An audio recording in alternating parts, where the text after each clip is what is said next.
twice before making wrong entries in his books. And if you also ask for sample of material, he will think twice before using substandard material. You take that material, come back and throw it in the dustbin. But he doesn't know what he will do with that material. And you will see when you go for inspection, you will see that many of these things are proper. Not because that officer was correct, was honest, but because the right to information application made a difference. Maybe Swati can share the experiences of some of the IIT engineers. I mean, you're working with those IIT engineers, IIT students, and some of the roads were inspected by IIT students in IIT Delhi, and they used to go to the PWD's website. PWD's website normally gives you a list of all the works that they plan to do in the coming months. So they used to go to the PWD's website, randomly pick up a few roads, and file an application that when this road gets completed, please call us, we will come for inspection. And I think when you went for inspection of 2 or 3 roads, they found that it was perfect. There was no measurement mistake, and there was, of course, you didn't take sample of material, but the measurements at least were perfect. So maybe you can share some of those examples. So this is the second example I wanted to share with you, that using Right to Information Act, how you can keep a check on your community works. Third example I want to share with you is, this is, for instance, Uday made a difference, Prem Sharma made a difference, Nannu got his card, but this does not mean that you can only get your day-to-day work. Using Right to Information, you can actually make a difference at the highest levels of policy making. And this is a story of a water privatization project. Delhi government wanted to privatize Delhi's water supplies, and it was a World Bank funded project. It was going on in complete secrecy since 1998. In 2004, for the first time, Asian Age carried a story that Delhi government was planning to hand over the water supply to certain multinational companies.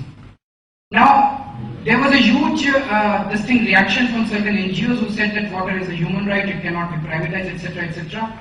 We at Parivartan did not know what water privatization is and what water sector is. But we wanted to find out as concerned citizens that what this whole project was about. So we filed RTA application saying that we want to take photocopies of all the files related to this project. Initially the government said there was no such project. When we went in appeal, the government admitted that there was a project. Then after 6 months of struggle, we were handed over 9,000 pages of information. We studied this information, and what we found that it was a completely bizarre project. If it had been implemented, the entire water sector in Delhi would have been ruined. And this was not just our finding. We sent all these documents to IIM Ahmedabad and IIM Bangalore. 35 professors from IIM Bangalore and 15 professors from IIM Ahmedabad wrote to the Prime Minister that withdraw this project. We sent all these documents to the alumni associations of IIT Kharagpur and IIT Delhi. Both as associations held press conferences in Delhi and said that this was a bad project, withdraw this project. And when we shared all this information with the public in Delhi, and finally the government had to withdraw this project, and they also withdrew their own application to the World Bank. Now, I just wanted to share this example to show that this is the kind of power that right information gives in the hands of ordinary people. A few years back, we could not have even imagined laying our hands on such critical documents. I wish there was right to information when Enron took place. Maybe Enron may not have taken place. So this is the kind of power right to information gives. The last example I wish to share with you is of a very close friend called Shailesh Gandhi. Shailesh is an IIT engineer from IIT Bombay. He did his chemical engineering in 1967. He lives in Mumbai and he has a huge business. He employs about 300 people. So you could imagine that how busy a person he would be. But he has made one promise to himself. That is, he would spend 1 hour every day on right to information. So he gets up in the morning, reads the newspaper, whatever wrong things he comes across, he takes paper cuttings. During the day, he goes around in the society, whatever wrongdoings he finds, he makes a list of all this. In the evening, he comes back, sits on his computer and starts drafting his RTA applications. Next day in the morning, he couriers all these applications. And in the last few years, he has filed more than 250 RTA applications. And some of the examples I want to share with you is that this man alone has made such earth-shaking difference. For instance, all of you know that in police, there is so much of political intervention in transfers and postings. So he filed an RTA application about 2 years back in Mumbai Police, saying that please give me the photocopies of the letters of recommendations written by politicians to influence the transfer postings of various police officers. So when this application was filed, the police department did not know how to handle his application. So first they rejected his application, he went in appeal he won, and finally he was given photocopies of about 200 such letters of recommendations written by various politicians. Now it is violation of your conduct rules as a government servant if you do any if you try to influence your transfer posting through politicians. So he sent a letter to the police commissioner of Mumbai that what action are you planning to take against these officers because they have brought about political interference. Police commissioner had to issue a circular, a very strict circular to all the officers that henceforth if any officer tries to bring such kind of political influence, he would not be spared. 1 year later, Shailesh wanted to see whether there was any difference. So he repeated that application. That in the last 1 year, please tell me how many letters of recommendations were there. And this time he got copies of 10 letters.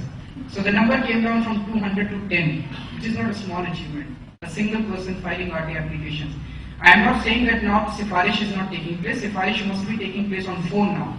Earlier it was taking place written. But at least the brazenness has gone.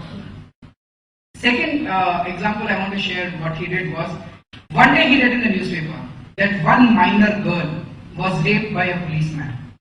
And he doesn't know the policeman, he doesn't know the girl. He just saw that story. And after a few days when he saw that no action was being taken, he started filing RT applications on that particular issue. And he filed so many RT applications and he tried to hold the police department accountable that within 1 year's time, he was able to get that policeman dismissed from his service, just by filing several RT applications. The third example I want to share with you is that recently what he did was with the Chief Minister's Relief Fund. All of us know that the Chief Ministers have a relief fund and the Prime Minister has a relief fund. And whenever there is a calamity, national calamity, the appeals are made by the government to contribute generously to these funds. And many people come forward. Many people donate 1 day's salary, 2 days' salary. Many companies deduct the salaries and they donate generously to these funds. I don't know whether you bother to find out what happens to this money. So Shailesh filed RT application both in Chief Minister's office and Prime Minister's office saying that please tell me how much money was collected and how was it utilized in the last few years. First they rejected his application saying that Chief Minister's Relief Fund was a private trust. It is not covered under Right to Information Act. I mean, they have the audacity to say that this is a private trust. Prime Minister's office also said that Prime Minister's Relief Fund is a private trust and we will not disclose this information. So he went in appeal. At appellate stage he won. Orders were passed that these are not private trusts, they have to give information. And when the information came out, the information has come out only from Maharashtra Chief Minister's Relief Fund so far, and the information is shocking. Because the Maharashtra Chief Minister has been doling out this money for various ghazal concerts and various film stars concerts and etc. etc. And the money is not going to various calamities. So this was completely shocking for him and he's released this information. So these are what I'm trying to say is the reason why I gave Shailesh Gandhi's example is that earlier all of us used to feel so helpless. All of us are very disturbed by the kind of governance that we have in a country. All of us want to do something about it, but we used to feel very helpless. What can I do about it? I'm alone. And maybe someday some revolution will come. But now the ball is in your court. Right to information gives so much of power to individual people. Like Shailesh has made a promise to himself that he will spend 1 hour every day on right to information. I think all of you should also use right to information. Learn how to use right to information. It's very simple. Right to Information Act is available on the net. Download this law. It's a very simple law. Start using right to information, and once you start getting results, you get addicted to it. That much I can assure you. So these are some of the experiences that I wanted to share with you, and basically right to information is a journey for ethical governance in this country. Because it's not just about asking information from the government. When you ask information from the government servants also turn around and say that who are you? Where is your money coming from? What are you doing about it? So it's about truth coming out in public domain from both the sides. If I am asking for information, I have done something wrong, I will not have the guts to ask for information. For instance, if you have done something wrong with municipal corporation, you will not have the guts to ask for information because they will retaliate. If you are finding faults with them, they will also find faults with you. So you also need to be strong morally and legally to be able to file right to information application. So I think it's an interesting journey that has started in this country, which should have started long back. and it's a journey for ethical governance in this country. Thank you.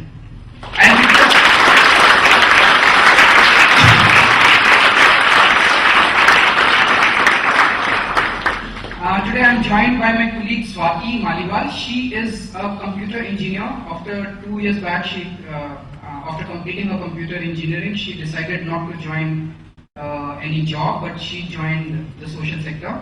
I would request her to share some of her experiences.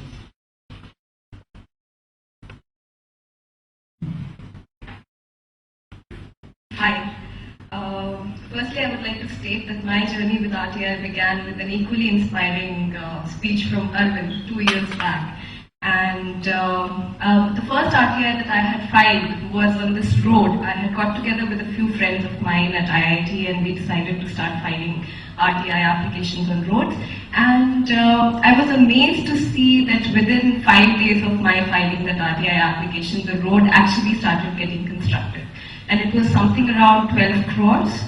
So that was a huge motivation, because for 6 months I was groping around, moving from one NGO to the other NGO, trying to do something, trying to find one cause that would really motivate me, or one issue that would really excite me, and also trying to find a way to bring about some sort of a change, because just operating on a sentimental level did not really appeal to me.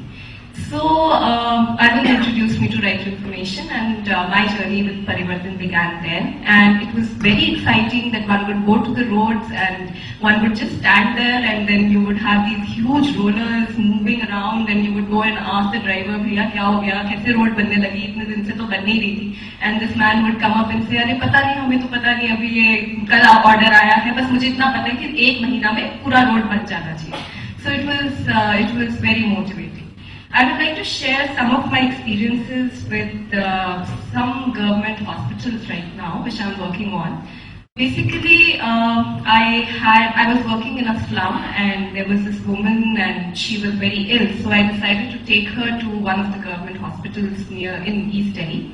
And the condition that I came across was so pathetic that it almost moved me to tears, and it was really bad, because there were no medicines available, there was absolute apathy, no tests were being done inside the hospital. And the first question that came into my mind was, are we legally entitled to all this in a government hospital? Because no such information was available anywhere. That can anybody go to a government hospital and just get everything free of cost?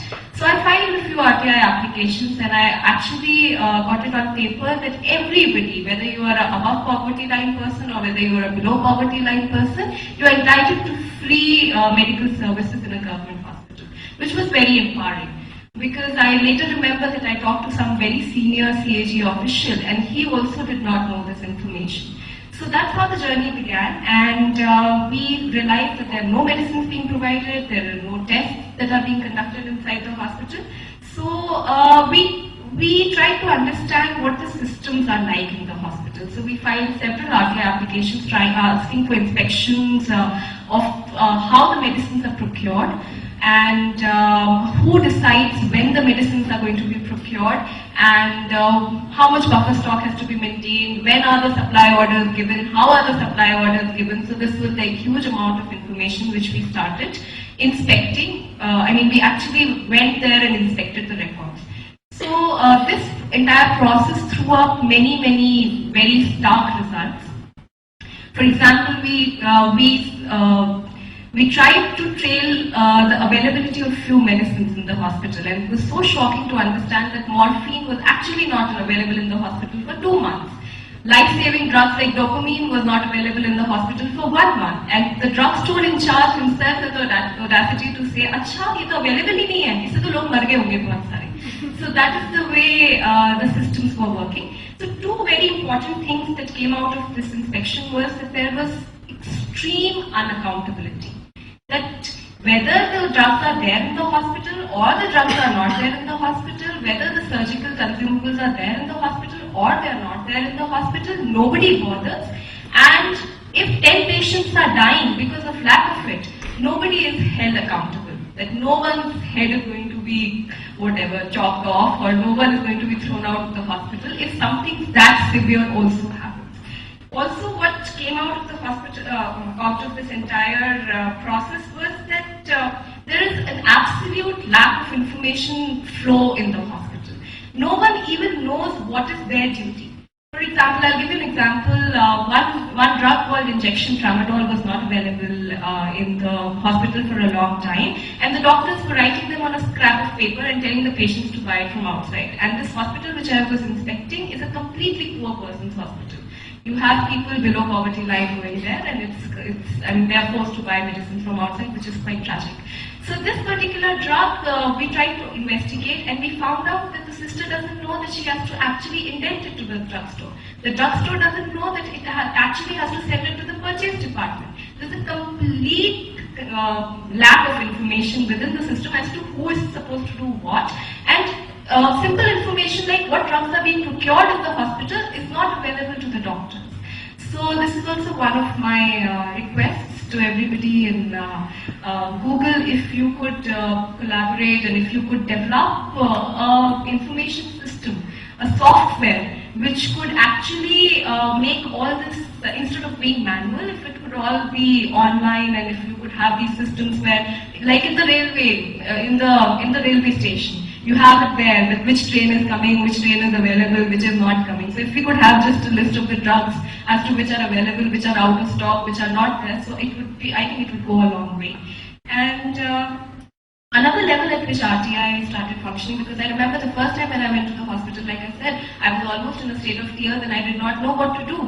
But then slowly and gradually, as I started learning how to use the right information, so what happened was that now when I go, and when we have individual patients, like somebody being forced to buy medicines from outside, you can actually file the right to information applications. You can help them to file right to information applications, and the moment that happens, the ball gets rolling, and everybody from the top authority down to the bottom knows that this is happening, and the medicines they just come from somewhere. Like last week, there was this woman, she was very critically ill, and her operation was actually being stalled because she was asked to purchase medicines from outside. And we filed a right to information application under the Life and Liberty Clause. That is that you have to provide information within 48 hours of filing the application. And her operation was done free of cost with all the medicines being procured from inside the hospital. So that is the power of RTI at individual level also, and also at understanding systems. Because till the time you cannot understand systems, you will not be able to bring about a systemic change. And I would like to end by saying that RTI is clearly redefining the relationship between the governing authorities and the people who are being governed. This sort of a change, this sort of a power, this sort of just that feeling of getting into the hospital and knowing what to do, and asking the authorities to be accountable and doing the right thing is something which was not available to us. And also I would like to urge everybody here to start using right to information, because it's no longer that we can keep cribbing and we can keep saying, oh, ye wala politician kharab hai, ye wala bureaucrat kharab hai, and we can't keep on going according to our saas bahu serial watching parents and grandparents who keep spreading and reiterating that cynicism, that kuch nahi badal sakta hai, ye to desh ka bura haal ho chuka hai, and blah blah blah. I really think that now the power is in our hands, and I really think that you should all start filing out the applications and just see how it brings about the change.